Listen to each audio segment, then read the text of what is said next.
প্রথম মোহাম্মদ খয়রুল ইসলাম নারুয়ামালা থেকে। ওই জন্য আমি 50-60 কেজি ওজনের বস্তা মাথায় তুলে বহন করার কাজ করি। ওরে বাবা, আল্লাহ তো তোমাকে অনেক ক্ষমতা দিছে বাবা। রোজা থেকে এই কাজ করা আমাদের পক্ষে কি কঠিন হবে, খুব কঠিন হবে।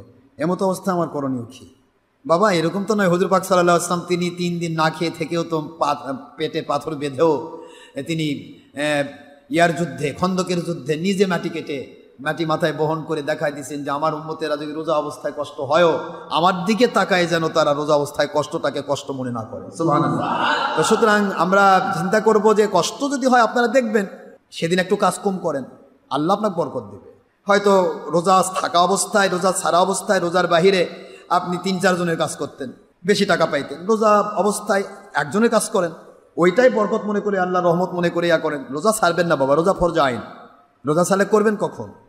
আপনার পেটের দায় বহন করতে, পেটের দায় তো এই যে মরলেই শেষ হয়ে যাবে, কিন্তু আমাদের রোজা বাদ দেওয়ার কারণে জাহান্নাম পর্যন্ত অনাদি অনন্তকাল চলতে হবে, এটা কে দায় বহন করবে?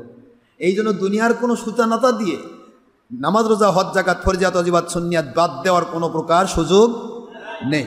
তবে কিছু ভুল ত্রুটি হতে পারে, যদি হঠাৎ করে বাদও দিতে হতে পারে, সেটা ভুল সংশোধন করে তওবা করবে, আল্লাহর কাছে ফিরে আসবে।